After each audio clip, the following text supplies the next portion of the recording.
নিকটে সবচাইতে প্রিয় পছন্দনীয় কথা চারটি। কয়টি বলেন? বলেন বলেন বলেন। চার কথা আল্লাহর কাছে অনেক প্রিয়, অনেক পছন্দনীয়। আমি বলি, আমার সাথে সাথে আপনারাও বলবেন। এক নাম্বার সুবহানাল্লাহ, বলেন। দুই নাম্বার আলহামদুলিল্লাহ, বলেন বলেন। তিন নাম্বার ওয়ালা ইলাহা ইল্লাল্লাহ। চার নাম্বার আল্লাহু আকবার। কয়টা হলো? কি মাঝে মাঝে বলবো তো ইনশাআল্লাহ। আমার ভাইরা, ভূমিকা লম্বা দেওয়ার সুযোগ নাই, দেখতে দেখতে প্রায় 9টা বাজার পথেই। এজন্য আপনাদের সামনে আমি কোরআনুল কারীমের সূরা আনফাল থেকে 2 নাম্বার, 3 নাম্বার, 4 নাম্বার এই 3 আয়াতে কারিমা তেলাওয়াত করেছি। আল্লাহ রাব্বুল আলামিন তৌফিক দান করলে 3 আয়াতের সংক্ষিপ্ত তাফসীর আপনাদের শোনাইতে চাই। কষ্ট হবে না তো? কি বলেন? অসুবিধা হবে না? লোকজন একটু কম দেখা যাইতেছে, ইনশাআল্লাহ চলে আসবে, অসুবিধা নাই। আমার ভাইয়েরা, আমরা সবাই মুমিন। আমাদের ভিতরে কি আছে বলেন তো দেখি? মুমিন যে হলাম, কিছু একটা তো ভিতরে আছে, এই জন্য নাম মুমিন। কি আছে বলেন? ঈমান। জোরে কোন কি? ঈমান যে আমাদের ভিতরে আছে, এটা তো দেখা যায় না। কি দেখা যায়? দেখে বলতে পারবেন এর ভিতরে ঈমান আছে? দেখা যায় না, কিন্তু এটার কিছু বাহ্যিক আলামত আছে, সিম্পটম আছে না নাই? কি বলেন, আছে তো? বাহ্যিক কিছু আলামত আছে যে আমাদের ভিতরে ঈমান আছে। যে লোকটার ভিতরে ঈমানের দৌলত আছে, এই লোকটার বাহিরের কিছু আলামত, সিম্পটম, লক্ষণ দেখলে বোঝা যায় যে এই মানুষটা মুমিন। চিৎকার মেরে কোন আল্লাহু আকবার। আল্লাহ রাব্বুল আলামিন সূরা আনফালের 2, 3, 4 এই আয়াতগুলোর মধ্যে পাক্কা ঈমানদার কারা, সঠিক অর্থে মুমিন কারা, এদের 5টা গুণ বয়ান করেছেন। আল্লাহু আকবার। কয় গুণ বলেন তো দেখি? 5টা গুণ আমি আয়াত থেকে সংক্ষেপে তাফসীর শোনাবো। আমাদের মধ্যে আছে এই গুণগুলো না নাই, নিজে নিজে চিন্তা করব। যদি না থাকে তাহলে গুণ আর অর্জন করার দরকারও নাই, তাই না? কি আছে নাকি? মনে মনে দেখবো এই গুণটা আমার ভিতরে আছে না নাই। যদি না থাকে তাহলে আর অর্জনের দরকার নাই, তা না, বরং ওটা চেষ্টা করবো এই গুণটা আমার ভিতরে কিভাবে আনা যায়। 5 গুণ বর্ণনা করার পরে আল্লাহ রাব্বুল আলামিন 3 পুরস্কার ঘোষণা করেছেন। কয়টা বলেন? 3টে পুরস্কার। তাহলে 5 আর 3 কত হলো? হ্যাঁ, ম্যাথমেটিক্সে কাঁচা 8। জান্নাতের দরজা কয়টা? 8টা দরজা খোলা। আমার হুজুর বয়ান করলেন, মহিলারা 4 আমল করলে তাদের জন্য জান্নাতের 8টা দরজা খোলা। আল্লাহু আকবার। এই 8টা কথা আমি আপনাদের সাথে আলোচনা করব। আমি আগেই ভূমিকাটা আপনাদের জানায় দিলাম বয়ান বোঝার সুবিধার্থে। পাক্কা ঈমানদার, যারা নির্ভেজাল ঈমানদার, এদের গুণ কয়টা বলেন তো দেখি? 5 গুণ অর্জন করলে আল্লাহ পাক তাদেরকে বলেছেন এরাই প্রকৃতপক্ষে ঈমানদার। আল্লাহু আকবার। এদের জন্য 3টে পুরস্কার। কয় পুরস্কার বলেন? এই 3 পুরস্কার আর 5টা গুণ, মোট হলো 8টা। যদি আমল করতে পারি, আমলের নিয়তে শুনে ধরতে পারি, আল্লাহ রাব্বুল আলামিন আমাদের জন্য জান্নাতের 8টা দরজা খুলে দিবেন। আল্লাহু আকবার। কি রাজি আছেন তো ইনশাআল্লাহ?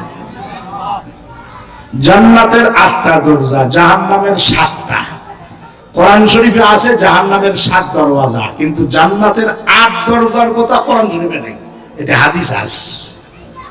যে হাদিস হুজুর তেলাওয়াত করে বয়ান করে শোনাইলেন, ওই হাদিসেও আছে, আর অন্যান্য হাদিসেও আছে জান্নাতের 8টা দরওয়াজা, জাহান্নামের 7টা। আল্লাহ পাক বলেন, বান্দা, আমি জান্নাতের একটা দরজা বেশি বানাইলাম, জাহান্নামের একটা কম বানায় বুঝাইলাম। বান্দা, ইন্না রাহমাতি ওয়াসিআত আলা গযবি, আমার দয়া আমার রাগের উপর জয়ী। ও বান্দা, আমি চাই তুমি জান্নাতে যাও, তোমাকে জাহান্নামে দেওয়া আমার কাম্য নয়, আমার ইচ্ছা নয়, কোনো না কোনো ওসিলায় তোমাকে জান্নাত দিতে চাই। আল্লাহু আকবার। একটু জোরে কোন। আমার ভাইরা, আমার বন্ধুগণ, ভালো করে শুনবেন। আল্লাহ রাব্বুল আলামিন বলেন, ইন্নামাল মুমিনুনা আল্লাযীনা ইযা যুকিরাল্লাহ ওয়াজিলাত কুলুবুহুম ওয়া ইযা তুলিয়াত আলাইহিম আয়াতুহু যাদাতুহুম ঈমানা। জোরে বলেন।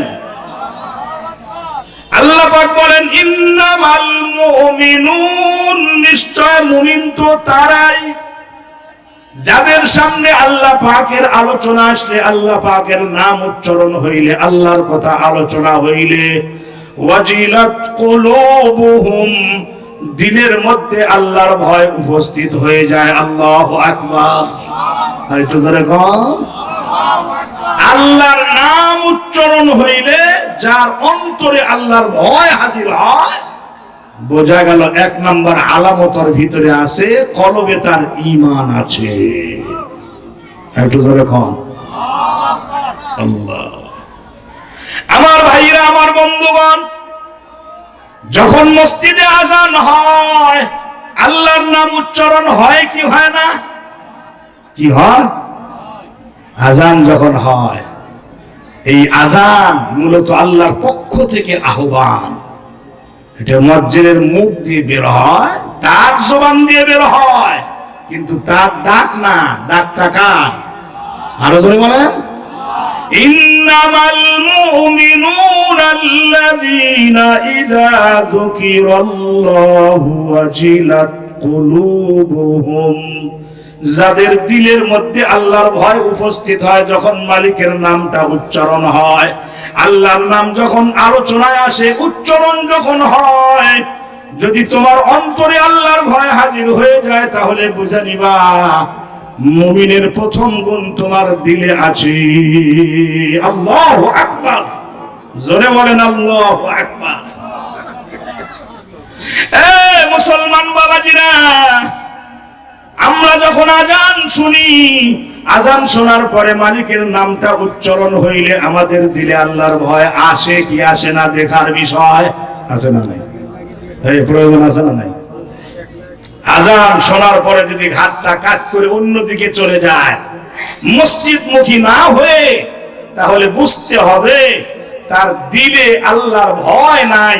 যার দিলে আল্লাহর ভয় নাই, তার ঈমান নিয়ে সন্দেহ। ঈমানের বাহ্যিক 5 আলামতের একটা, প্রথমটা মিস। কথা বলেন ঠিক না? কথা বলেন না কেন? আরো ধরে কোন। আল্লাহু আকবার। আল্লাহ। আমার ভাইরা, আমার বন্ধুগণ, ভালো করে শুনবেন। বাদশাহ হারুনুর রশিদ নামক একজন বাদশাহ ছিলেন, বাগদাদের খলিফা ছিলেন, ন্যায়পরায়ণ বাদশাহ। বাদশাহ হারুনুর রশিদ, তার বিবির নাম ছিল জুবাইদা। কি নাম বলেন? মা বোনেরা আছে? ওয়াজ শুনতেছে? আছে? আলহামদুলিল্লাহ, আলহামদুলিল্লাহ। মা বোনেরা শুনেন, বিবি জুবাইদা পুণ্যবতী নারী ছিলেন একজন। দরবারে প্রায় 100 জনের মতো হাফেজা, মেয়ে হাফেজে কোরআন, হাফেজা দরবারে থাকতো। শিফট ওয়ারি, টাইম ফিক্সড করে 1.5 ঘন্টা, 1 ঘন্টা, 2 ঘন্টা করে কোরআন শরীফের তেলাওয়াতের ব্যবস্থা ছিল। 10 জন এই টাইমে তেলাওয়াত করবে, আর 10 জন এই টাইমে, আর 10 জন এই টাইমে। 24 ঘন্টা শাহী মহলে তেলাওয়াত চালু করার ব্যবস্থা করেছিলেন বিবি জুবাইদা। আল্লাহু আকবার। ইন্তেকাল করছে, মারা গেছে। মারা যাওয়ার পরে ওই হাফেজা যারা ছিল, তাদের ভিতরে একজন স্বপ্নে দেখেছে। দেখে জিজ্ঞাসা করতেছে, মা, আল্লাহ আপনার সঙ্গে কেমন আচরণ করেছে? আল্লাহ পাক ইন্তেকালের পরে আমাকে কাছে ডেকে জিজ্ঞাসা করেছে, জোবাইদা কি আমল নিয়ে আসছো বলো। তো আমি চিন্তা করলাম কোন আমলের কথা বলি, কোন আমলের কথা বলি। অনেক পরে চিন্তা ভাবনা করে বললাম, জনকল্যাণমূলক একটা কাজ করেছিলাম। বাগদাদের দজলা নদীর, ইরাকের দজলা নদীর থেকে সংযোগ করে নদী খনন করে আরাফার ময়দান পর্যন্ত পানির ব্যবস্থা করে হাজিদের খেদমত করেছিলাম।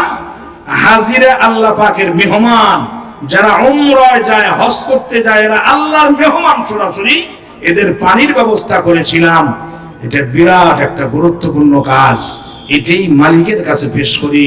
তখন বললাম, আল্লাহ আমি একটা নদী খনন করে পানির ব্যবস্থা করেছিলাম, এই আমলটা আপনার জন্য এনেছি। জোরে বলেন সুবহানাল্লাহ। মা তারপর এটা বলার পরে আল্লাহ পাক বললেন, ওই আমল আমার দরবারে কবুল হয় নাই। নাউজুবিল্লাহ বলেন, কি হয় নাই বলেন? হাফেজা কোরআন শরীফ মুখস্থ হাফেজা ডেকে বলে, মা এরপরের কারগুজারি কি হইল আমাদের একটু জানায় দেন। কবরের কারগুজারি কিন্তু স্বপ্নের মাধ্যম ছাড়া আর জানার ব্যবস্থা আছে? কোনো ব্যবস্থা নেই। এই প্রযুক্তির যুগে আপনি যত কিছুই ব্যবহার করেন, কবরে কি হইতেছে কেউ জানবে না। আল্লাহর কুদরতের প্যাস কি, মোবাইল অন করে যদি রেখে দিয়ে আসা হয় রেকর্ড হবে না, কিচ্ছুই হবে না।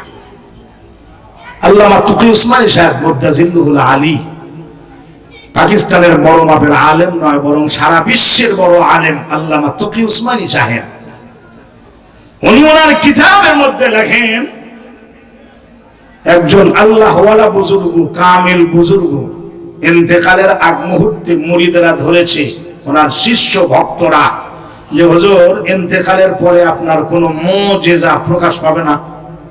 কথাও তো বলতে পারবো না। কয় হুজুর আপনার কাছে একটা আবদার, আপনার ইন্তেকালের পরে যদি কোনো মাধ্যমে কবরে কি সওয়াল জবাব, কি হালত হয়, এটা যদি একটু জানাইতে পারতেন আমাদের উপকার হতো।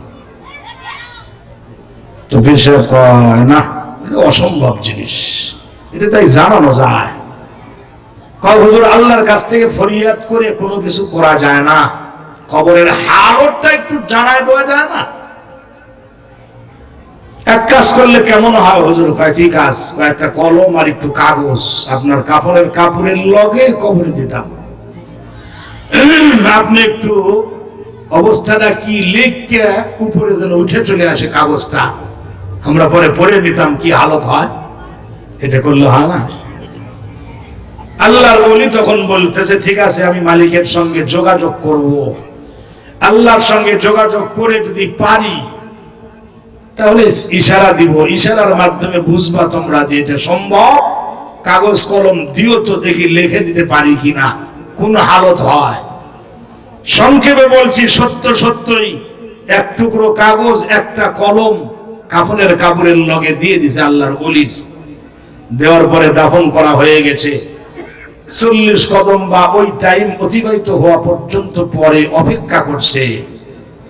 আল্লাহর কুদরতে কারিশমা প্রকাশ পেয়েছে, কবরের উপর ওই কাগজের টুকরা বের হয়ে আসছে। সুবহানাল্লাহ, আল্লাহু আকবার বলেন। সব মানুষ দৌড়ায় চলে গেছে কাগজ নেওয়ার জন্য, মনে হয় কিছু জানাইছে হুজুর। কাগজ নিচে লেখাও আস, খুলেই দেখতেছে আর ভিতরে লেখা, ইহা কি जो हालत है ये समझने की है बताने की नहीं है। ও মুরিদান ভক্তবিন্দু শোনো, এই বরজখের জিন্দেগীর যেই পরিবেশ, যেই অবস্থা, এটা উপলব্ধি করার মতো বিষয়, কাউকে বলার মতো বিষয় নয়। আল্লাহু আকবার বলেন। কি বুঝলেন? কিছু জানা গেছে? কিচ্ছু জানা যায়। আল্লাহর ওলি বলেন, এখানকার যে অবস্থা, এখানে আসার পরে উপলব্ধি করতে হয়, কাউকে বলে বোঝানো সম্ভব নয়। বিবি জুবাইদাকে বলতেছে স্বপ্ন যোগে তার দরবারের একজন হাফেজা, মা তারপরে কি হইল হালত একটু শোনান। এক পর্যায়ে বলতেছে শোনো, আমার বড় আমল যখন বাতিল হয়ে গেল, আমি মনে মনে চিন্তা করলাম তাহলে আমার কি হবে, আর কোন আমলের কথা বলবো? বিশাল বড় আমল আল্লাহর দরবারে পেশ করেছিলাম, ওটাই যখন বাতিল বলে গণ্য হইল, কবুল হলো না, তাহলে এখন কোন আমলের কথা বলবো? মাথা নিচের দিকে দিয়ে কান্দে আর বলতেছে মালিক, বড় আমল যখন আমার চলে গেল, কোন আমলের কথা তোমার কাছে বলবো আল্লাহ? এই কথাগুলো চিন্তা করতেছে আর চোখের পানি ফালাইতেছে। এমন সময় আল্লাহ রব্বুল আলামিন ডেকে বলে, জুবাইদা রে শোনো, বড় আমল তোমার কবুল হয় নাই, কারণ এর ভিতরে নিজস্ব টাকা ছিল, নিজস্ব অর্থায়ন ছিল, রাষ্ট্রের জনগণের টাকাও ছিল, যার কারণে কবুল হয় নাই। কিন্তু জুবাইদা নিরাশ হইও না, তোমার জন্য ছোট্ট একটি আমল আমি রিজার্ভ করে রেখেছি। আজকে ওই আমলের বিনিময়ে তোমারে নাজাত দিয়ে জান্নাতি বানাইলাম। আল্লাহু আকবার। আরো জোরে কোন আল্লাহু আকবার। ডাক দিয়ে বলে, মা, কোন ছোট্ট আমলের বিনিময়ে আল্লাহ রাব্বুল আলামিন নাজাতের ব্যবস্থা করেছে আমাদের কি জানায় দেন, আমি একটু জানায় দিতাম। স্বপ্নেই বলতেছে শোনো, একদিন দুপুরের সময় জোহরের নামাজের আজানের আগ মুহূর্তে খানা খাইতে বসেছিলাম, লোকমা বানাইছি, মুখে দিব, এমন সময় মসজিদের মিনারা থেকে আওয়াজ ভেসে আসছে, আজানের আওয়াজ, মালিকের নাম উচ্চারণ হয়, আল্লাহু আকবার। আর একটু জোরে কর। যখন ওই আজানের আওয়াজ কানে পড়ল, সাথে সাথেই খানার লোকমা মুখে না দিয়ে প্লেটে রাখলাম, আর সবাইকে বললাম মাথায় কাপড় দাও, পর্দা করো, আমার আল্লাহর নাম উচ্চারণ হয়েছে আজানে। সুবহানাল্লাহ। ও জুবাইদা, নিজে খানা খাইলা না, লোকমা প্লেটে রাইখে আমার এত নামের ইজ্জত আর সম্মান করলা, সবাইকে সম্মান করতে বললা, তোমার দিলের মধ্যে আমার ভয় হাজির হইল। ইযা যুকিরাল্লাহু ওয়াজিলাত কুলুবুহুম, যখন ওই আল্লাহর নাম উচ্চারণ হয়েছে, ও জুবাইদা, তোমার দিলে যখন ভয় উপস্থিত হয়ে গেছে, আমার নামের এত ইজ্জত আর সম্মান করলা, আমি আল্লাহ রাব্বুল আলামিন ওই ছোট্ট আমলের ওসিলায় আজকে তোমার জান্নাতি বানাইলাম। আল্লাহু আকবার। ইন্নামাল মুমিনুনা আল্লাযীনা ইযা যুকিরাল্লাহু ওয়াজিলাত কুলুবুহুম وَإِذَا تُلِيَتْ عَلَيْهِمْ آيَاتُهُ زَادَتْهُمْ إِيمَانًا। আল্লাহু আকবার। আর একটু জোরে কর।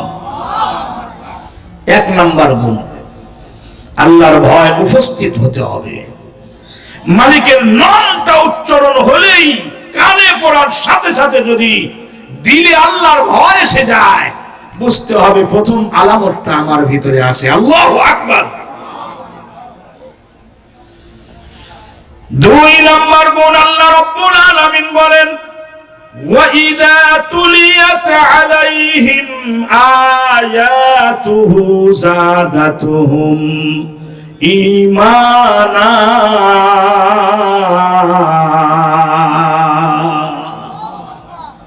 যখন তাদের সামনে কোরআন শরীফের আয়াত তেলাওয়াত করা হয়, জাদাতুহুম ঈমানা, ঈমানের জ্যোতি আর নূর বেড়ে যায়। আল্লাহু আকবার বলেন।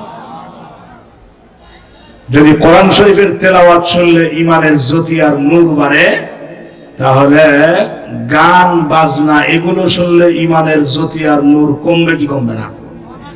হ্যাঁ জোরে বলেন। যদি ফেসবুকে আর ইউটিউবে আজে বাজে ছবি পিকচার দেখা হয়, তাহলে কি চোখের জ্যোতি বাড়বো না কমবো? কি বুঝলেন? আহারে যুব সমাজ চোখ নষ্ট করছে, আজ স্মার্টফোন আসার কারণে বরবাদ হয়ে যাইতেছে। আল্লাহ, গুনাহের সামান তৈরি হয়ে গেছে এমন ভাবে, আখিরি জামানায় আসার পরে এত বেশি গুনাহের সামান হয়ে গেছে। আগে দেখা যাইতো টেলিভিশন বাড়িতে আছে, দেখার পর্ব অনেক সময় হয় না, এখন ল্যাপের ভিতরে টেলিভিশন। এই কথা বল, ঠিক না? চোখের জ্যোতি নষ্ট হইতেছে। আল্লাহ রাব্বুল আলামিন কোরআনে হাকিমে বলেন, আলাম নাজআল লাহু আইনাইন ওয়া লিসানাও ওয়া শাফাতাইন ওয়া হাদাইনাহুন নাজদাইন।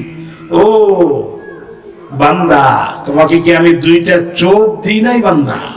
আলাম নাজআল লাহু আইনাইন, দুইটা চোখ কি তোমাকে দিই নাই?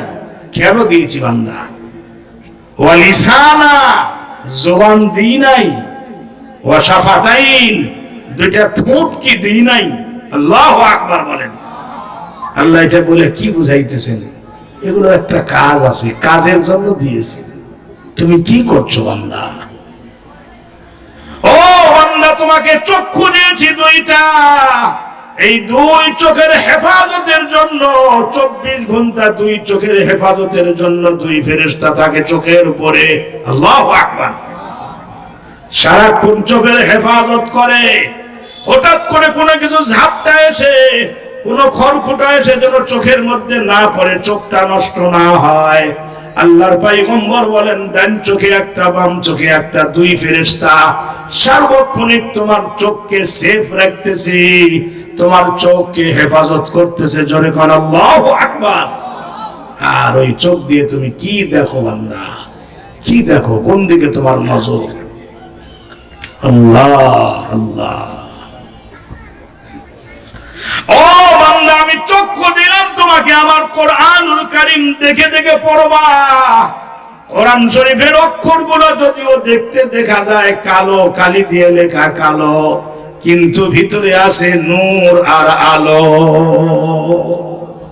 আল্লাহু আকবার। কি বলেন, আছে না নাই? জোরে কন। দেওবন্দ মাদ্রাসার বড় মুহাদ্দিস হুজুর, আপনার নাম শুনেছেন, হযরত মাওলানা রশিদ আহমদ গাঙ্গুহি রহমাতুল্লাহি আলাইহি। রশিদ আহমদ গাঙ্গুহি বড় মাপের মুহাদ্দিস ছিলেন, মুফতি ছিলেন, বুজুর্গ ছিলেন। ইন্তেকালের আগ মুহূর্তে অনেক অসুস্থ হলেন, মাঝে মাঝেই সেন্স হারায় যায়, হুঁশ থাকে না। কিন্তু আল্লাহর মেহেরবানিতে ওনার জীবনীতে এসেছে, নামাজের সময় হলেই হুঁশ ফিরে পাওয়ার বলে, এখন কোন নামাজের সময়? আসর। ওযু করাও, নামাজ পড়বো। এখন কোন নামাজের সময়? কয় এশা। হুজুর আমাকে ওযু করাও তো, এশার নামাজ পড়বো। নামাজের সময় অটোমেটিকলি হুঁশ ফিরে আসতো না। বলতো, ছাত্রদের বলতো, যারা কাছে থাকতো তাদের বলতো, এখন কোন নামাজের সময় চলছে? হুজুর মাগরিবের নামাজ। আমাকে ওযু করা দাও, আমি নামাজ পড়বো। সুবহানাল্লাহ বলেন। মাঝে মাঝেই বেহুশ হয়ে যায়, একেবারে মৃত্যু শয্যায় শায়িত।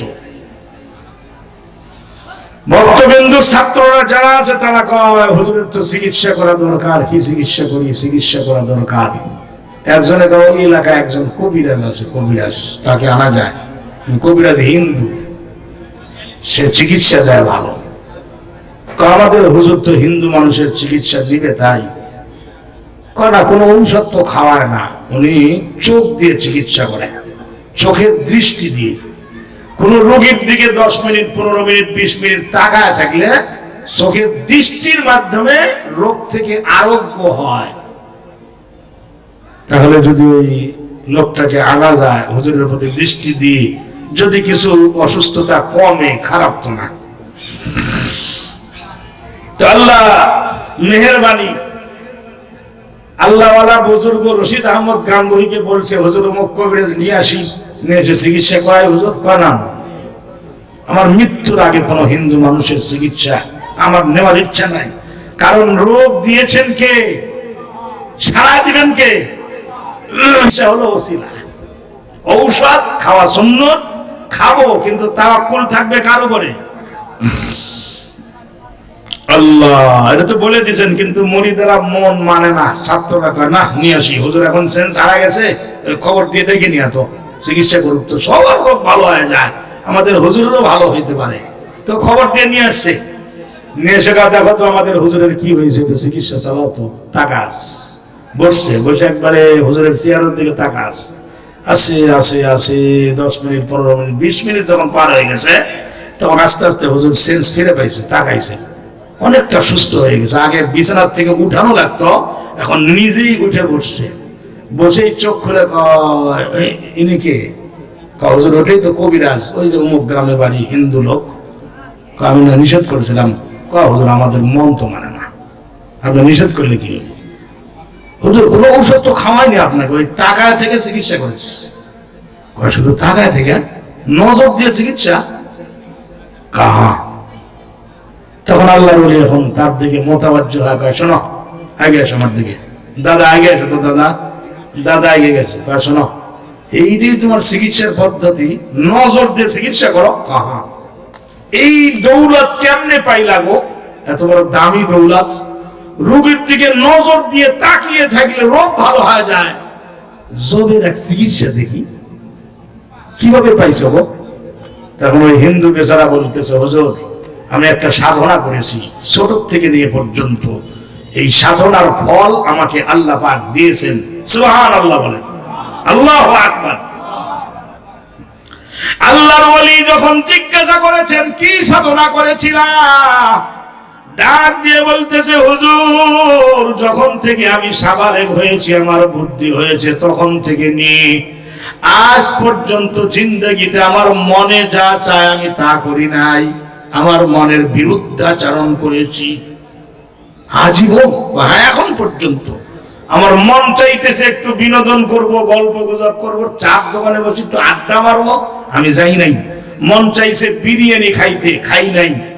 মন চাইছে একটু আনন্দ ফুর্তি করব, ঘুরতে যাব, যাই নাই। আজীবন মনের বিরুদ্ধে লড়াই করতে করতে আমার চোখের দৃষ্টির মধ্যে উপরওয়ালা, আল্লাহ কয় না, কয় উপরওয়ালা আমাকে এমন একটা পাওয়ার দিয়েছে, আমি রুগী ভেদে তার দিকে 10 মিনিট 15 মিনিট 20 মিনিট তাকিয়ে থাকলে, হায়াত না থাকলে তো মারা যাবে, কিন্তু তাৎক্ষণিক সুস্থ হয়ে যায়।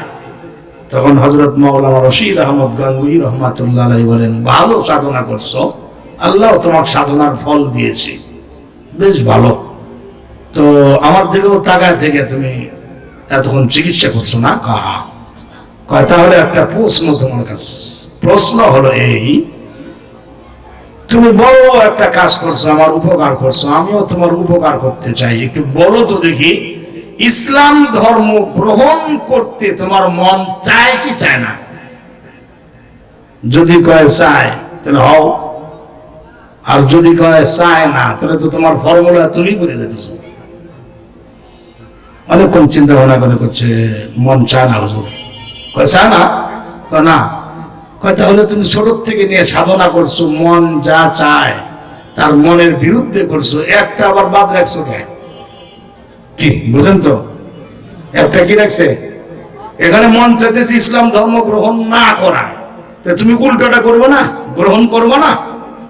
মন তো চাইতেছে না, তাহলে মনের বিরুদ্ধে চলে কালেমা পড়লেই তো হয়। সুবহানাল্লাহ। যখনই বলেছে তখন ওই কবিরাজ সুদ মারাজ কথা কয় না। হুজুর কয় কি ব্যাপার, কিছু তো বলতেছ না?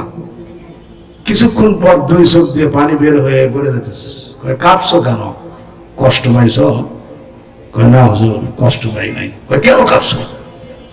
কয় কাঁদছি এই জন্য যে আপনি আমার দিকে তাকায় ইসলাম পেশ করলেন, মনে চায় কি চায় না, এই যে কিছুক্ষণ কথা বললেন, আমার দিকে তাকাইছেন, হুজুর আমার চোখের দৃষ্টির এত পাওয়ার, প্রখরতা কোত্থেকে আসলো আমি কিন্তু বলে দিয়েছি। এখন আপনার দৃষ্টির চোখের প্রখরতা এত বেশি কেমনে, আপনি একটু বলেন তো। কেন আমার চোখের পাওয়ার কি দেখলা?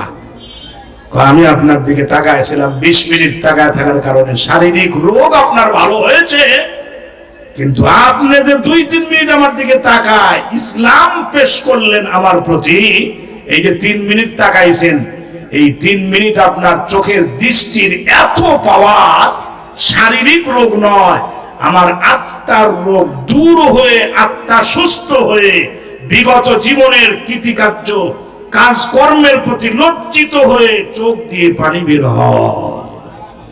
আর একটু জোরে কম, আরো জোরে কম, ডাক দিয়ে বলে, শোনো, আমার চোখের পাওয়ারের দৃষ্টি এত প্রখরতা কেমনে হয়েছে তুমি কি জানবা? কয় হা হা জানতে চাই। কয় তাহলে শোনো, তুমি যদি জানতে চাও তাহলে শোনো, তুমি নিজেই বললা আমার চোখের দৃষ্টির কারণে তোমার আত্মার রোগগুলো যেগুলি আছে এগুলো ভালো হয়ে কৃতকর্মের কথা স্মরণ করে আজ তোমার চোখ দিয়ে পানি বের হয়।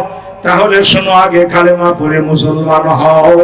আমার বিশ্বাস তুমি মুসলমান হইলে তারপরেই আমি বলবো আমার চোখের পাওয়ার এত প্রখর কিভাবে হইল। ঈমানের কালেমা পড়ে মুসলমান হওয়ার পরে আল্লাহর ওলি আল্লামা রশিদ আহমদ গাঙ্গুই রহমাতুল্লাহ আলাইহি বলেন, শোনো, আল্লাহর কোরআন দেখে দেখে পড়ার বরকতে ওই কালো অক্ষর থেকে এক ধরনের আলো চোখের সঙ্গে লেগেছে, যেই আলো বাহ্যিক আলো নয়, যেই আলোর কারণে কোন অসুস্থ আত্মা রোগাক্রান্ত লোকের দিকে যদি আমি তাকাই, আল্লাহ আমাকে এমন একটা প্রখরতা দিয়েছে, রূহানি আত্মার শক্তি দিয়েছে, আমি তাকাইলে তার আত্মার রোগগুলো আস্তে আস্তে দূরীভূত হয়ে যায়। জোরে কন্যা আল্লাহু আকবার, আরো জোরে কর আল্লাহু আকবার। এ যুবক ভাইরা শোনো, আল্লাহ রাব্বুল আলামিন বলেন, বান্দা আমি যে চোখ তোমাকে দিয়েছি আজে বাজে জিনিস দেখার জন্য নয়, চোখ দিলাম আমার কুদরতের নিশানা দেখবা, মাতা পিতার চেহারার দিকে মায়ার নজরে তাকাইবা, আল্লাহ রাব্বুল আলামিন তোমার আমলনামায় কবুল হজের সওয়াব দিবে। আল্লাহু আকবার। তুমি কি দেখো বান্দা, কি দেখো, কোন দিকে তাকাও, নজরের হেফাজত করো। আলাম নাজআল লাহু আইনাইন ওয়া লিসানান ওয়া শাফাতাইন।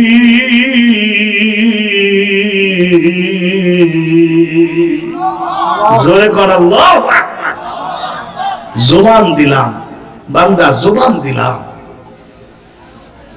4 আঙ্গুল জবান, সামান্য ছোট্ট বডি, জিরমুহু সগীর ওয়া জুরমুহু কাসীর। বডি ছোট কিন্তু গুনাহ বেশি হয়। ইমাম গাজালি রহমাতুল্লাহি আলাইহি বলেন, জবান দিলাম, এই জবানকে ব্যারিকেড দিলাম 32টি দাঁত দিয়ে। সুবহানাল্লাহ বলেন, বেড়া দিয়ে রাখছি, আজে বাজে কথা যেন কইস না, কন্ট্রোল করবা, মিথ্যা কথা বলবা না, আর একজনের দোষ চর্চা করবা না, ধোকাবাজি করবা না, অহেতুক আজে বাজে কথা কইবা না। এজন্য জিহ্বা দিলাম ছোট আর ব্যারিকেড দিলাম 32টি দাঁত দিয়ে। আল্লাহু আকবার। হযরত উকবা ইবনে আমির রাদিয়াল্লাহু তাআলা আনহু, বিশিষ্ট সাহাবী উকবা বিন আমির, আল্লাহর রাসূল ওই সাহাবীকে কাছে ডেকে কয়, শোনো উকবা, কই যাও? কয় হুজুর ওযু করতে যাইতেছি, মসজিদে নববীতে নামাজের আযান হবে তো। কয় আসো আমার কাছে, এসো, সময় আছে, ওযু পরে করো, 3টা নসিহত তোমাকে করি, 3 নসিহত আমল করে চললে আল্লাহ রাব্বুল আলামিন তোমাকে আখিরাতের কামিয়াবি দান করবে। কয় নসিহত বলেন তো দেখি? 210 নম্বর হাদিস, মুসনাদে তবরানী কিতাব, তবরানী কিতাবের 210 নম্বর হাদিস। সাহাবীর নাম হযরত উকবা ইবনে আমির রাদিয়াল্লাহু তাআলা আনহু। আল্লাহর রাসূল কাছে ডেকে কয়, ইয়া উকবা, হে উকবা, 1 নম্বর নসিহত হলো আমলিক আলাইকা লিসানাক, তোমার জবানটাকে তুমি কন্ট্রোলে রাখবা, সব সময় কন্ট্রোলে রাখবা, অহেতুক কথা বলবো না, মিথ্যা কথা বলবো না, পরের শিকায়াত, গীবত, পরনিন্দা সমালোচনা করবা না, জবানকে কন্ট্রোল করবা, তোমার আখিরাতের কামিয়াবি অর্জন হবে। আল্লাহু আকবার। একটু জোরে কোন আলাম নাজআল লাহু আইনাইন,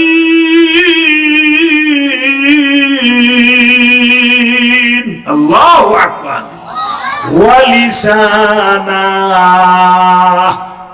জবান, ওয়া শাফাতাইন,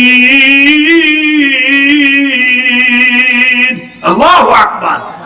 দুইটা ঠোঁট দিয়েছি বান্দা, দুই ঠোঁটের মধ্যে দুই ফেরেশতাকে আমি রাখিয়ে দিয়েছি, সব সময় 24 ঘন্টা থাকে। আসরের সময় চলে যায়, ডিউটি চেঞ্জ হয়, আরো দুইজন আস। ফজরের সময় আবার চেঞ্জ হয়, অন্য দুইজন আস। দুই চোখে দুইজন রাখিয়ে দিলাম চোখ হেফাজতের জন্য, আর দুই ঠোঁটে দুইজন রেখে দিলাম বান্দা ফেরেশতাকে। তোমার দুই ঠোঁট দিয়ে যখন ওই একদম স্লো আওয়াজ, একেবারে হালকা, তোমার নিজের কানেও শোনো না, একদম হালকা, যদি তুমি দরুদ শরীফ পড়ো নবীর উপরে, ওই দুই ফেরেশতা দরুদ শরীফ ধরবে। ধরার পরে তোমার নাম, পিতার নাম সহ মাঠে ঘাটে যেই ফেরেশতারা ঘুরছে দরুদ শরীফ কালেক্ট করার জন্য, এদের হাতে উঠায় দিয়ে বলে, যাও, এই যে বান্দা দরুদ শরীফ পড়ছে, আসতে কেউ শুনে নাই, আমরা দুইজন শুনে ফেলাইছি, নিয়ে যাও মদিনার নবীর রওজায় পৌঁছায় দাও। আর একটু জোরে কোন আল্লাহ পাক বলেন, আলাম নাজআল লাহু আইনাইন ওয়া লিসানান ওয়া শাফাতাইনি ওয়া হাদাইনাহুন নাজদাইন।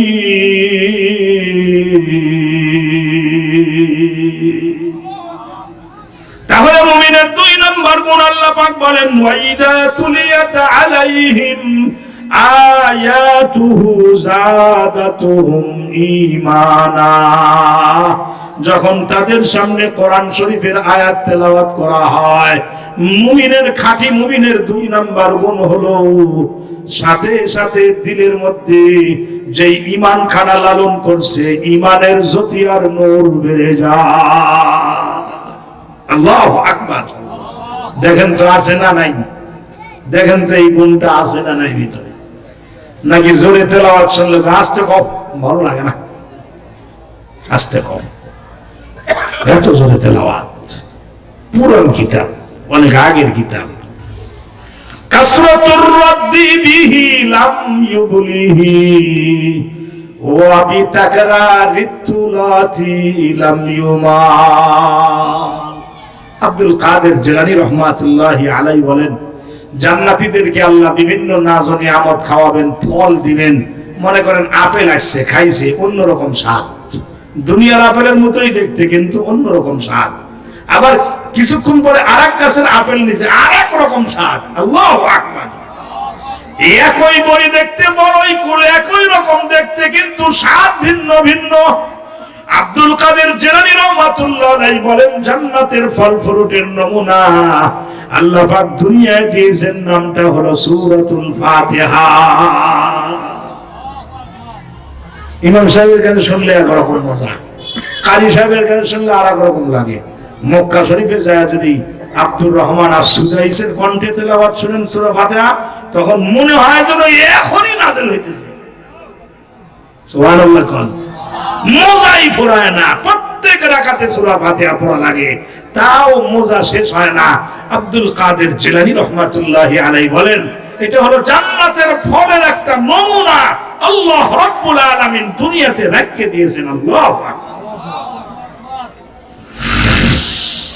আমার ভাইরা, আমার বন্ধুগণ, সংক্ষেপ করে আসেন, 2 গুণ বয়ান হয়েছে, 3 নম্বর গুণ আমার আল্লাহ বলেন, ওয়া আলা রাব্বিহিম ইয়াতাওয়াক্কালুন।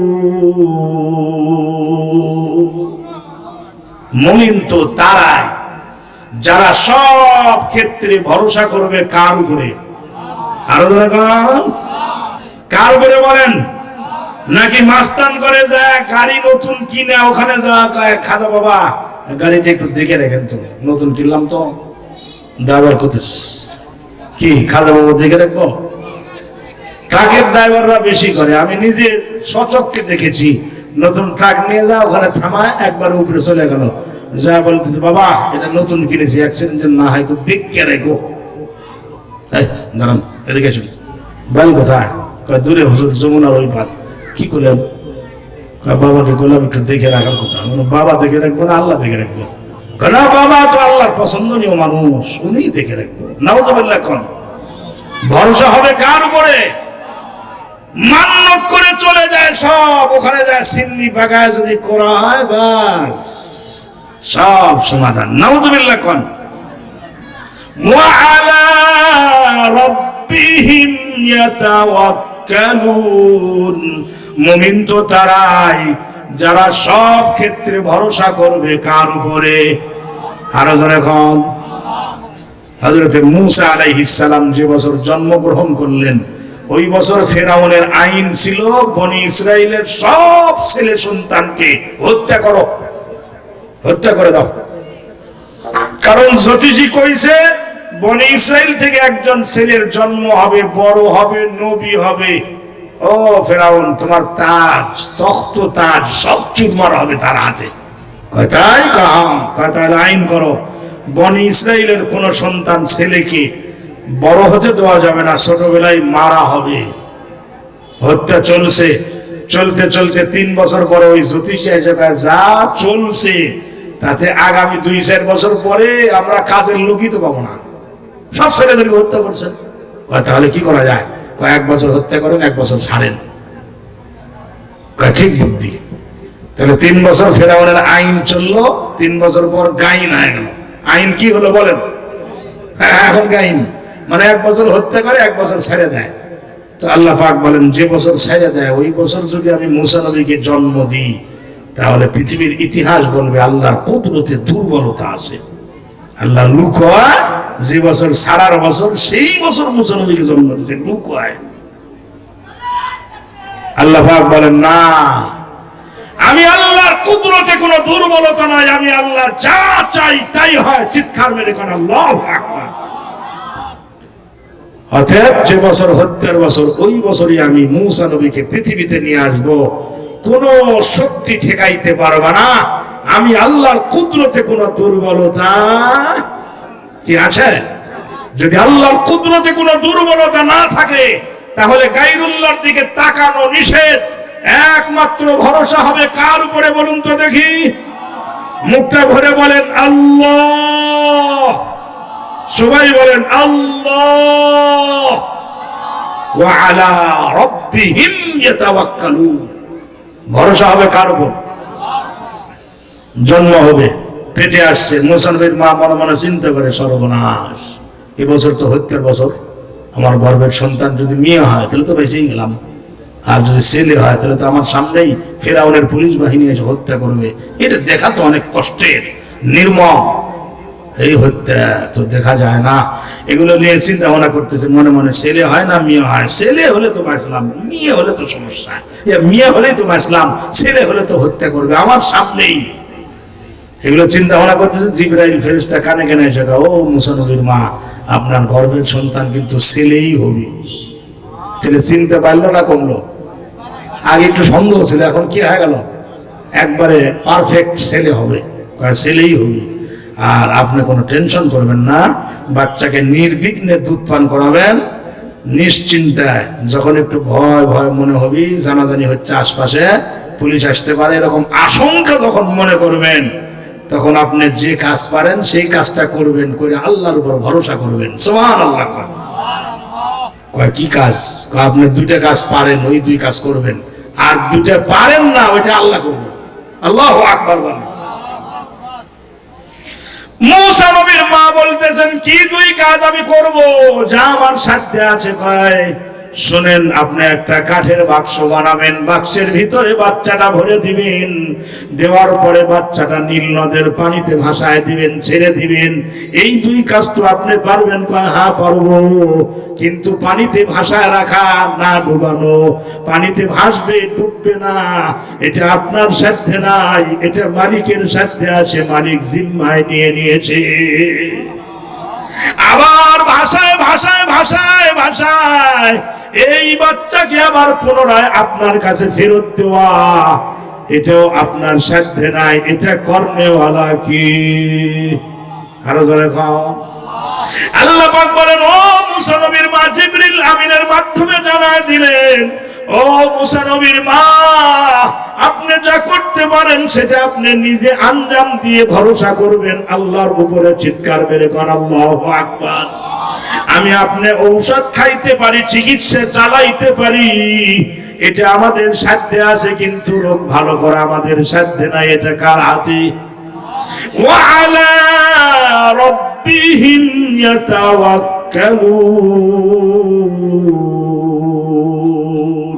বাচ্চা হইছে, দুধ পান করাইতেছে, কানা ঘোষা হতেছে, অমুকের ঘরে ছেলে হইছে গো, এখন আসেই, ফেরাউনের বাহিনী আসেনি। আস্তে আস্তে জানাজানি হচ্ছে, হইতে হইতে মুসা নবীর মা যখন চিন্তা করলেন এখন আইবো, ধরা পড়ে যাবো, অতএব ঠিক আছে আজকে বাক্স বানাই। বাক্স বানাইছে, সংক্ষেপে করতেছি, বাক্স বানায় উপরে 3টে ছিদ্র রাখছে, 2 মোড় একটু চোক্কা করে বানাইছে, বানায় ভিতরে বাচ্চাটা ভরে নদীতে ভাসায় দিছে। ভাসায় দিয়ে আল্লাহ আমি তো ভাসায় দিলাম, যে তুই কাজ করতে বলছেন করেছি, আর এটা ভাসানো না ডোবা জিন্দা রাখা কয়দিন ভাসবে এগুলো আপনার জিম্মা, আমি পারি না, আপনি পারেন। সুবহানাল্লাহ, আল্লাহু আকবার। মাহফিল কমিটি সুন্দর আয়োজন করতে পারে, কিন্তু হেদায়েত দিতে পারে মানুষকে।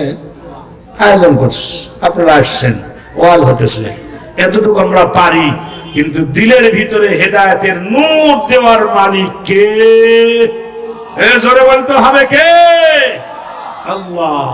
আমরা জমি তৈরি করতে পারি, ধান লাগাইতে পারি, সবজি লাগাইতে পারি, জমিতে সার দিই, মাটি তৈরি করি, ফাইন করে সাইজ করতে পারি। আল্লাহ কা বান্দা ওইটাই তুই কর। আর ওই ধানের গাছে দানা পয়দা করা, সৃষ্টি করা, এটা তুমি পারো না, ওইটা আমি আল্লাহ করে দেবো।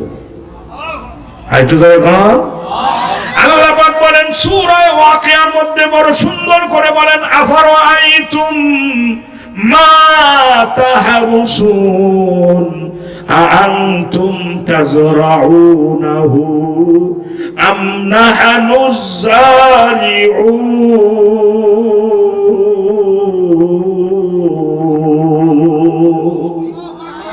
ও বান্দা, ধানের গাছ লাগাইছো ঠিক আছে, যত্ন নিছো, হইছে, ওখানে দানা দিবে কে? আমি আল্লাহ। কে বলেন? কাঠের বাক্স ভাষায় দিছি, কিন্তু মুসা নবীর মা কয় বাচ্চারা আমার কি হবি? মা তো মাই হয়, ঠিক কিনা? কিন্তু এখন উল্টো হয়ে গেছে। খবরে দেখলাম বাবা মা দুইজনই 2 বাচ্চাকে ফালা রেখে হারায় গেছে। আপনারা দেখছেন নি? এটা বিরল গো, বিরল। এটা কিয়ামতের আলামত। মা বাচ্চাকে ছাড়তে পারে না, বাবা বাচ্চাকে ছাড়ে না, মার মায়া থাকে। কিতাবের মধ্যে যা দেখি, মাতা পিতার মায়া দয়া বাচ্চার প্রতি কোনো সময় কমে না। যতই বড় হোক বাচ্চা, বাবা মা যতই বৃদ্ধ হোক, কোনো সময় মায়া কমে না। চিৎকার মেরে কোন আল্লাহু আকবার।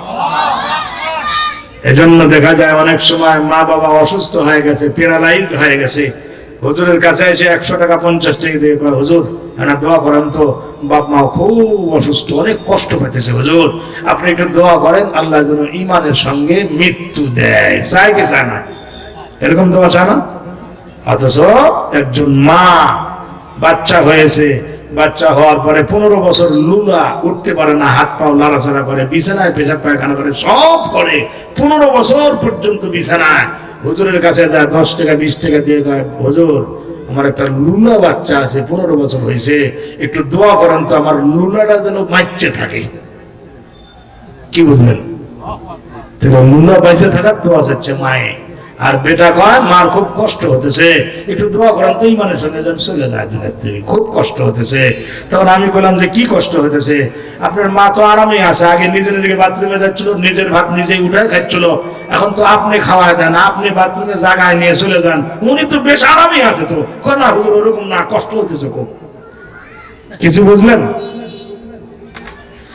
মা তো মাই হয়, ভাষায় দিয়েছে পানিতে, ভাষায় দেওয়ার পরে মূসা নবীর বোন ছিল 5 বছরের বয়স। বোনকে ডাক দিয়া কয়, শোনো তোর ভাইকে ভাসায় দিলাম পানিতে, তুই যা। আস্তে আস্তে নদীর পার দিয়ে দেখতে দেখতে যা, কোথায় যায় দেখে নদীর কিনারা দিয়ে হাঁটে। 5 বছরের মেয়ে হাঁটতেছে আর মনে মনে তাকা আছে খালি ওইদিকে, বাক্স কোন দিকে যায়। আল্লাহর উপরে তাওয়াক্কুল করে যখন ভাসায় দিয়েছে মালিক, আস্তে আস্তে পানি ঢেলে ঢেলে নিয়ে চলে যাইতেছে ফেরাউনের একদম বাসভবনের ওই সাইডে, রাজপ্রাসাদের সাইডে, যেখানে তার লোকেরা, কাজের লোকেরা কাপড় ধোয়া মাগলা করে। ওই দিকে যখন মূসা নবীর বোন মনে মনে কইতেছে আর ভাসে যাওয়ার জায়গা পাইল না, যেখানেই ভয় সেই দিকেই কেন যায়। আল্লাহ রাব্বুল আলামিন বলেন, হা হা হা, আমি ওখানেই নিয়ে ওখান থেকেই বড় করে নবী বানাবো, আমার কুদরতে কোনো দুর্বলতা না। আল্লাহু আকবার। ও দুনিয়ার মানুষ, আল্লাহর কুদরতে কোনো দুর্বলতা নাই। তুমি কেন মাজারের উপরে তাওয়াক্কুল করছো? তুমি কেন মাজারে যাও? আল্লাহর ওলি তো কবরে শুয়ে আছে, ওখানে কেন যাও? কি ব্যাপার? একজন রওনা করেছে সিন্নিবালায় মাজারের দিকে যায়, আর একজন হিন্দু রওনা করেছে কিছু কোলা দুধ বাতাসা মাথায় নিয়ে দুর্গার দিকে যায়, ওই মন্দিরে যায়। দুজন রাস্তার মাঝখানে দেখা হয়েছে। তখন হিন্দুকে জিজ্ঞাসা করে, মুসলমান কই যাও? কয় যে মন্দিরে যাইতেছি, আমার দেবী আছে তো, তাকে খুশি করার জন্য এই যে দুধ কলা বাতাসা নিছি, ওখানে যায় নজরানা দিব। মুসলমান কয় দিলে কি হবি? কয় দিলে পারে আমার অকল্যাণ থেকে উনি বাঁচাবে, সব কল্যাণ আমার জন্য বরাদ্দ হবে। কয় তাই হয়? মূর্তি বানানো আছে, ওই মূর্তি কিছু করতে পারে? তখন হিন্দু উল্টে উল্টে কয়, তুমি কই যাও? আমি যাইতেছি ওই যে মাজারে, দরগা, ওখানে বাবা শুয়ে আছে তো, ওখানে যাই সিন্নি মিন্নি এগুলো দিলে বাবা আমার অকল্যাণ দূর করে দিয়ে আমার জন্য সব কল্যাণ বরাদ্দ করবে। হিন্দু এখন কইতেছে, তুমি আর আমি তেমন কোনো ফারাক নাই, বরং তুমি আমার থেকে খারাপ অবস্থা আছো। না কারে আমার যে, আমি যার কাছে যা ভোগ দিব, নজরানা দিব, উনি তো তাও দাঁড়ায় আছে, মোটামুটি দাঁড়া আছে, অনেক হাত পা আছে, 12-14টা। আর তুমি যার কাছে নজরানা দিতে যাচ্ছ, উনি তো দাঁড়ায় নাই, শুয়ে আছে, মাটিতে পড়ে গেছে। আমার তো মনে হয় হাত পাও কিছুই নেই, সব তো মাটির সঙ্গে মিশে গেছে। এরকম একটা জায়গায় তুমি নজরানা দিতেছো নিজের কল্যাণের জন্য, যাই মাটিতে থাকলে শুয়ে আছে, বসে নাই, আর না থাকার সম্ভাবনাই বেশি। আর আমারটা তো মোটামুটি দাঁড়া আছে, 10-15টা হাত আছে আমার, তাহলে কল্যাণ আমার জন্যই আসাটা বেশি সম্ভাবনা, তুই আমার থেকেও খারাপ অবস্থা। এই কথা কোন ঠিক না? ঠিক না? তখন মুসলমান লজ্জিত হয়, তাই তো রে, আমার অবস্থাই তো বেশি খারাপ দেখতেছি, আমার তো আছে না নাই কোনো ভরসা নাই, তার তো মোটামুটি দাঁড়া আছে, লাঠি দিয়ে ঢোকা দিয়ে হলে তো দাঁড়া আছে নাকি? কোন কি কথা বোঝেন? এ ভাইরা আমার, ভালো করে শুনবেন, ওয়া আলা রাব্বিহিম ইয়াতাওয়াক্কালুন। তাওয়াক্কুল করে যখন ভাষায় দিয়েছে, আস্তে আস্তে চলে যাইতেছে ফেরাউনের ঘাটের কাছে। যখন গেছে, যাওয়ার পরে সব কাজের মেয়েরা ধরছে বাক্স, ধরে গায়ে বাক্স করিস না, রানীর কাছে নিয়ে যা।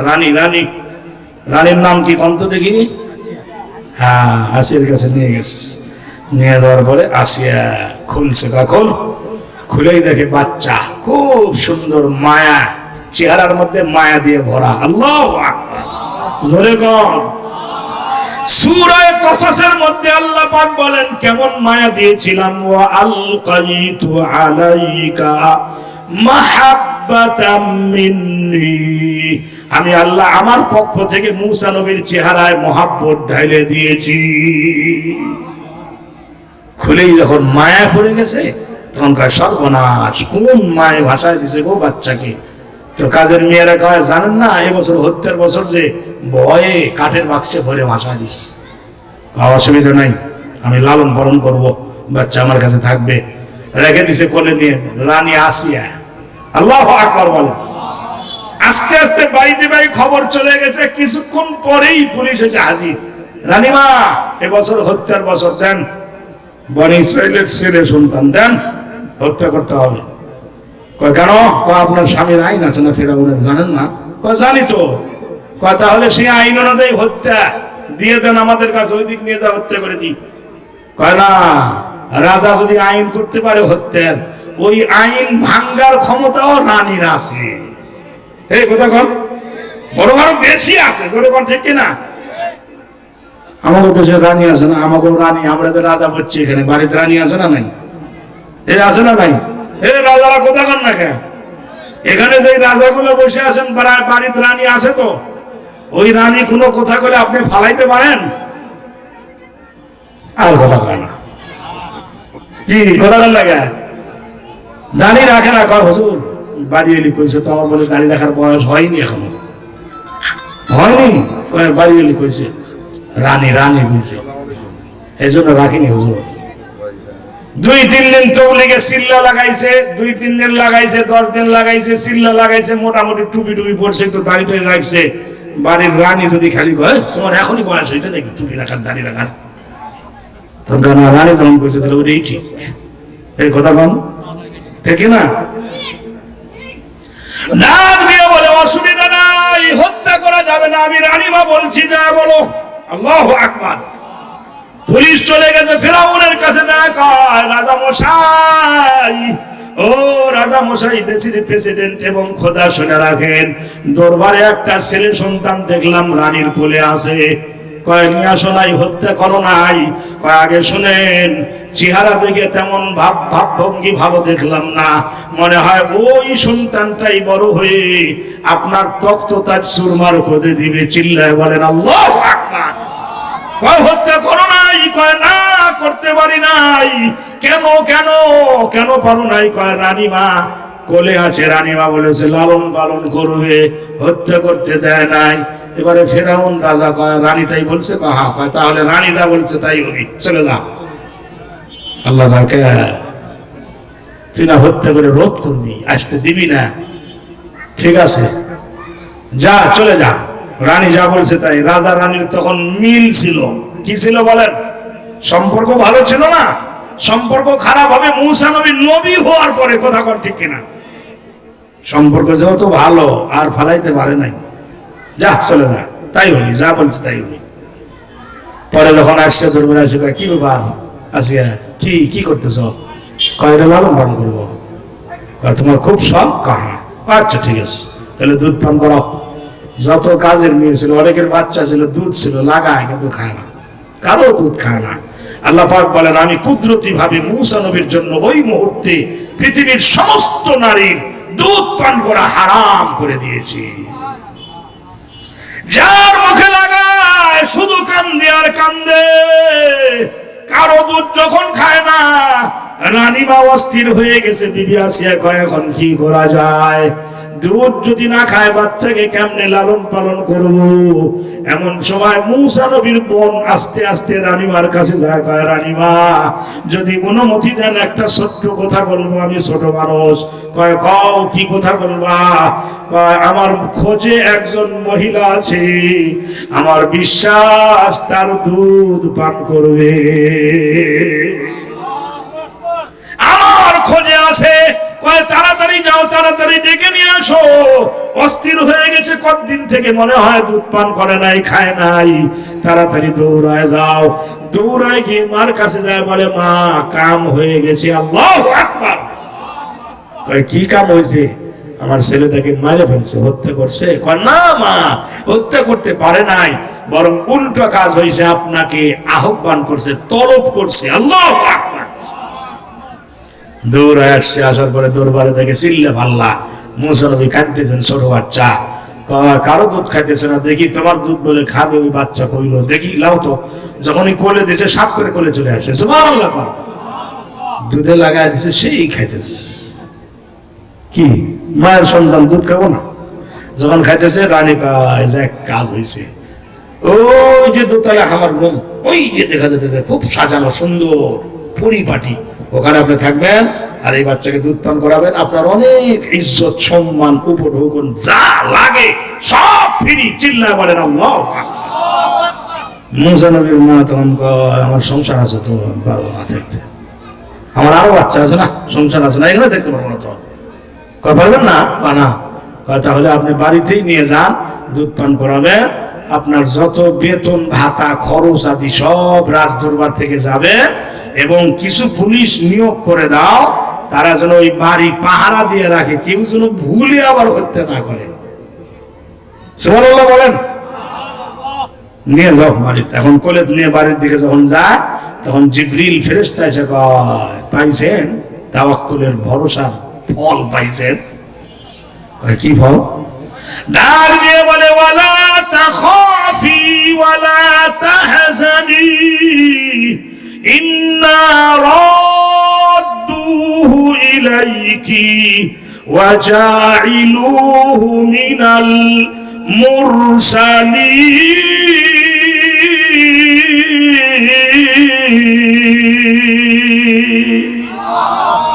ও মুসা নবীর মা, পাইছেন? আপনি ভাষায় দিয়েছিলেন আমার উপর তাওয়াক্কুল করে, আমি আল্লাহ রাদ্দুহু ইলাইক, আপনার কাছে ফেরত দিলাম, ওয়া জাইলুহু মিনাল মুরসালিন, এবং সামনে আমি নবী বানাইতাম। আমার কুদরতে কোনো দুর্বলতা নাই।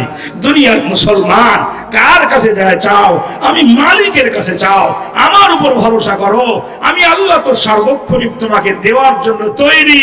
তুমি তো চাও না বান্দা, তুমি চাইলে আমি খুশি হই। চিৎকার মেরে কোন আল্লাহু আকবার।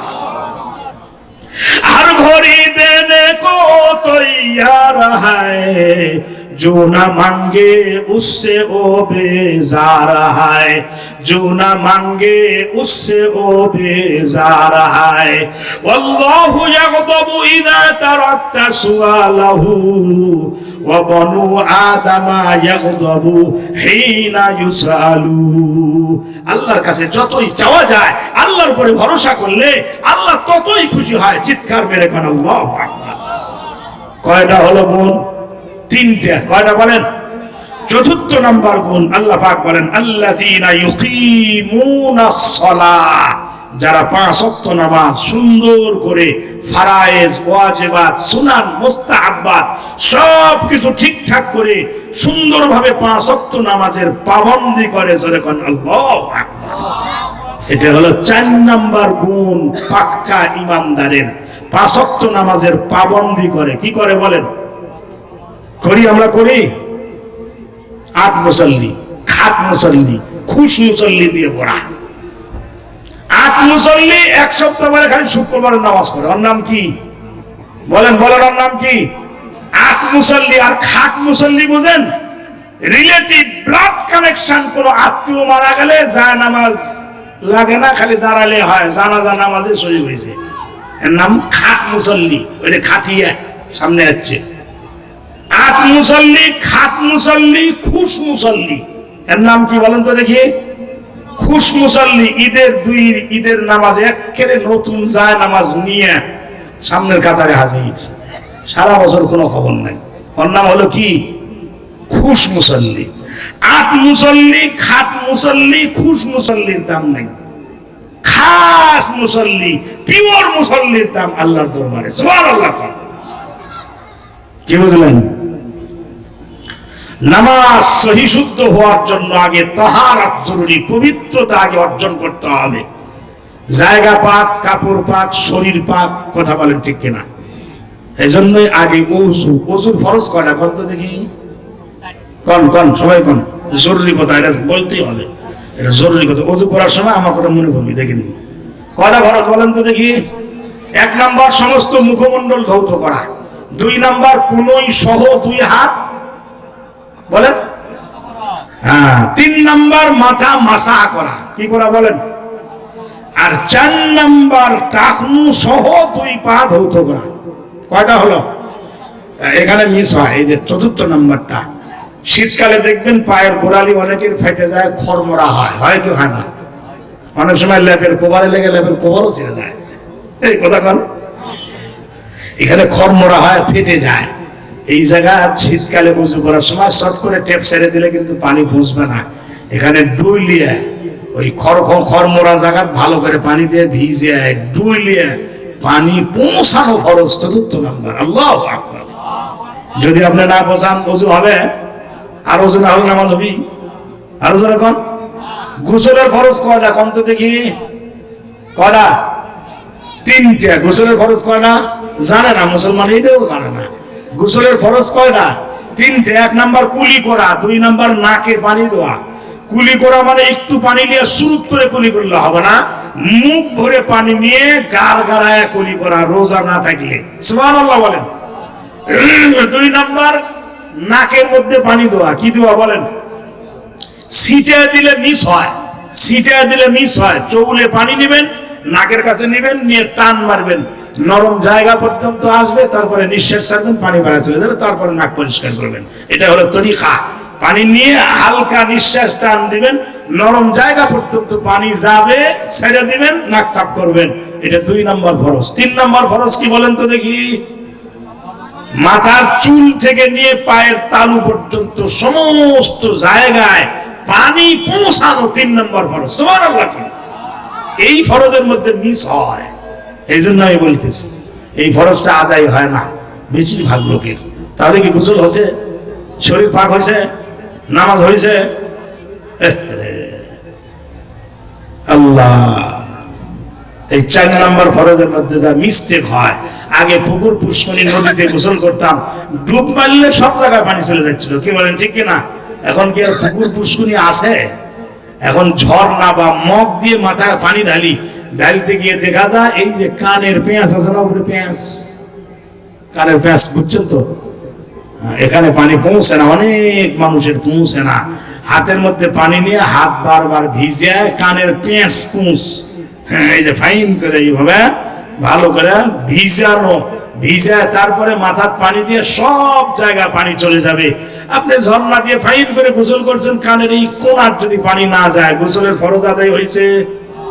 না হলে পরে পবিত্র হবি, না হলে কি নামাজ হবে?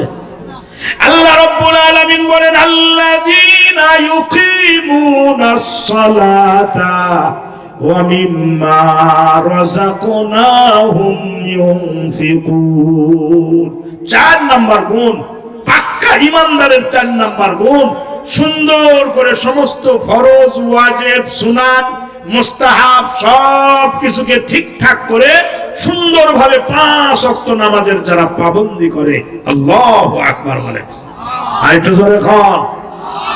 কি চেষ্টা করব? ইনশাআল্লাহ করব। আহারে, নামাজ কি জিনিস! নামাজ, এক হাদিস শরীফে দেখলাম আল্লাহর রাসূল বলেন, নামাজ কি? একজন মানুষের আমল ওজন করবে আল্লাহর দরবারে, মিজানের পাল্লা ওজন করার পরে ফেরেশতারা বলবে, আল্লাহ এর তো গুনাহ মেলা, খালি না নিচে নেমে যায় গুনার পাল্লা। কয় কি কও, সব আমল ওজন করছো? কয় হ্যাঁ। গুনার পাল্লা কি হয়? কয় খালি নিচে নেমে যায়, আর নেকির পাল্লা হালকা। কি করে আল্লাহ? কয় নামাজ কি ক্লিয়ার? কয় নামাজ একবারে পুরো ক্লিয়ার। ফরজের মধ্যে ঘাটতি ছিল, সুন্নত মুস্তাহাব দিয়ে ক্লিয়ার হয়ে গেছে। কয় নেকির পাল্লা হালকা হতেছে, তাও? হ্যাঁ। নামাজ ক্লিয়ার? একবারে ক্লিয়ার।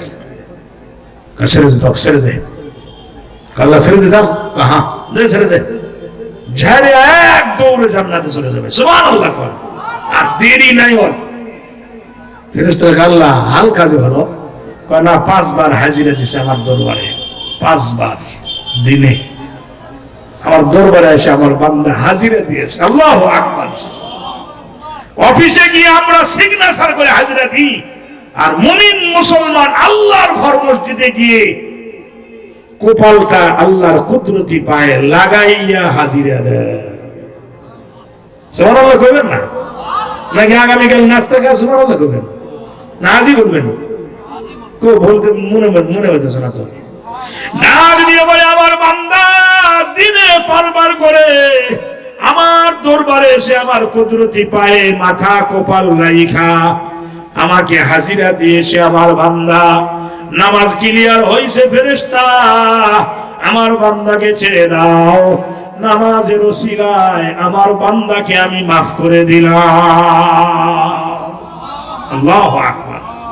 এ মুসলমান বাবাজিরা আসুন, আল্লাহ রাব্বুল আলামিন বলেন, মুমিন পাক্কা ঈমানদারের 4র্থ নাম্বার গুণ হলো ইকিমুনাস সালাহ, সুন্দর করে 5 ওয়াক্ত নামাজের পাবন্দি করবে।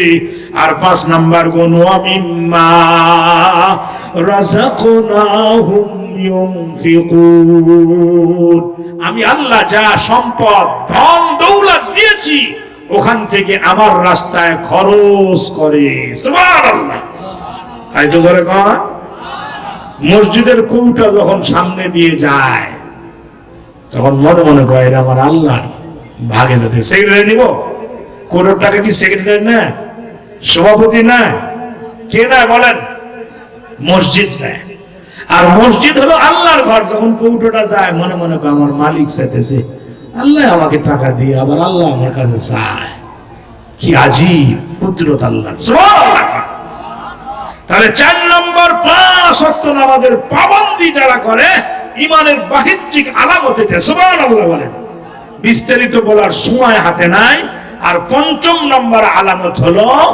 যখন ওই আল্লাহর নাম নিয়ে আল্লাহর ওয়াস্তে কেউ চায় তখন সাথে সাথে চিন্তা করে আমার মালিক আমাকে দিয়েছে আমার কি আবার চায় চলে যাও সুবহানাল্লাহ এই 5 গুণ বর্ণনা করার পরে আল্লাহ নিজেই বলেন উলাইকা হুমুল মুমিনুনা হাক্কা এরাই হলো খাঁটি নির্ভেজাল ঈমানদার কোথাকার আরো জোরে বলেন কার উলাইকা হুমুল মুমিনুনা হাক্কা এরাই হলো পাক্কা ঈমানদার খাঁটি ঈমানদার 5 গুণ যার ভিতরে থাকবে জোরে কর না আল্লাহু আকবার আল্লাহ রাব্বুল আলামিন বলেন এদের জন্য আমি 3 পুরস্কার ঘোষণা করলাম লাহুম দারাজাতুন ইনদা রাব্বিহিম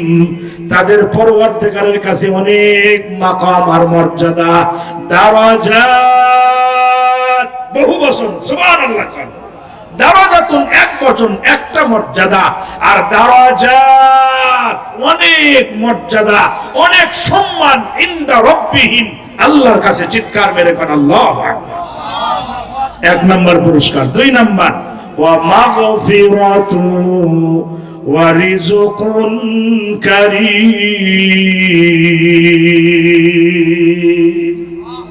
মাগফিরা মানে ক্ষমা রিজকুন কারীম মানে হলো সম্মানের রিজিক যেই রিজিকের মাধ্যমে সম্মান প্রকাশ পায় আল্লাহ পাক বলেন আমি তৈরি করে রেখে দিয়েছি চিৎকার মেরে কোন আল্লাহু আকবার আর একটু জোরে কোন আরো জোরে বলেন আল্লাহু আকবার কি বলেন 5 গুণ অর্জন করার চেষ্টা করব তো ইনশাআল্লাহ কারা কারা করবেন দেখি একটু 2 হাত তুলেন তো চাদরে ফেলতে বাইর করেন তো দেখি একটু বাইর করেন তো দেখার দরকার আল্লাহর কুদরতি ক্যামেরায় বন্দী হোক একটু তুলেন একটু নাড়া দেন তো দেখি লিল্লাহি তাকবীর নারায়ে তাকবীর কোরআন সুন্নাহর আলো কোরআন হাদিসের আলো নারায়ে তাকবীর আলহামদুলিল্লাহ হাত নামান আলহামদুলিল্লাহ হাত নামান মাশাআল্লাহ জাযাকাল্লাহ আসেন 5 গুণে গুণান্বিত মানুষের ব্যাপারে পুরস্কার ক্ষমা 2 নম্বর ওয়া মাগফিরা ক্ষমা আল্লাহ ধাপে ধাপে ক্ষমা আল্লাহ কবরে গেছে মহা বিপদের জায়গা মৃত্যু সজ্জায় শায়িত মহা বিপদের জায়গা আখিরাতের হাসরের ময়দানে উঠছে মহা বিপদের জায়গা আল্লাহ পাক বলেন 5 গুণে গুণান্বিত মানুষের জন্য মাগফিরা আমি আল্লাহ ক্ষমা ঘোষণা করলাম সুবহানাল্লাহ একটা উদাহরণ দিলে বুঝবেন এক্সাম্পল মৃত্যু সজ্জায় শায়িত হয়ে গেছে কিছুক্ষণ পরে হয়তো জান কবজ হবে পাওটাও নড়াচড়া নাই চোখ মাঝে মাঝেই বড় বড় করছে মাঝে মাঝেই আবার নিস্তেজ হয়ে যাইতেছে এই টাইমে শয়তান ধোঁকা দেওয়ার জন্য আসে ধোঁকা দেওয়ার জন্য যখন আসবে শয়তান অনেকগুলো বাহিনী নিয়ে আসবে ধোঁকার বিভিন্ন পন্থা অবলম্বন করবে আল্লাহ রাসূল বলেন তার মৃত্যু মাতা পিতার সুরত ধারণ করবে শয়তান এসে বলবে আমি তোমার বাবা চিনছো না তুমি হ্যাঁ চিনতেছি তো তুমি তোমার মা আমি চিনছো হ্যাঁ আমরা মারা গেছি ইসলাম ধর্মের উপরে ঈমানের উপরে বহু কষ্টে আছি তুই অন্য ধর্ম অবলম্বন কর সময় আছে এখন তাড়াতাড়ি কর এইভাবে আপনার বন্ধু বান্ধব ময় মুরব্বীর আকার আকৃতি ধারণ করে মাইয়েতের চতুর সাইডে বসে বলবে, শোন ভুল করিস না, আমরা ভুল করে আসে কিন্তু বড় আযাবে আসি। এখন মাইয়েত ওই সময় দ্বিধা দ্বন্দ্বে পড়ে যায়, এখন কোন দিকে যাই, কি করি? এই তো আমার মা, আমার বাবা 20 বছর আগে মারা গেছে। আমার ভাইরা, আমার বন্ধুগণ, ভালো করে শুনেন, আল্লাহ রাব্বুল আলামিন বলেন 5টা গুণ যদি তুমি অর্জন করে যাইতে পারো বান্দা, ও আল্লাহর বান্দা বান্দিরা ভালো করে শুনেন, আল্লাহ রাব্বুল আলামিন বলেন এই গুণগুলো যদি তুমি অর্জন করে যাইতে পারো, ওই দ্বিধাদ্বন্দ্বের মুহূর্তের মধ্যে আমি আল্লাহ রহমতের ফেরেশতা নাজিল করে দেব, তোমার সামনে যায় দাঁড়াবে, দাঁড়ানোর পরে বলবে আল্লাহ তাখাফু, কোনো ভয় নাই, ওয়ালা তাহজানু, কোনো টেনশন নাই, ওয়া আবশিরু বিল জান্নাহ, এই যে তোমার জান্নাতের ঠিকানা দেখে তুমি সুসংবাদ গ্রহণ করো। আল্লাহু আকবার। সাথে সাথে শয়তানের দলবল এসে যে ধোঁকা দিতে চাইছিল, ধোঁকা দেওয়া বন্ধ হয়ে গেছে, সব হারায় গেছে। আপনার বাবার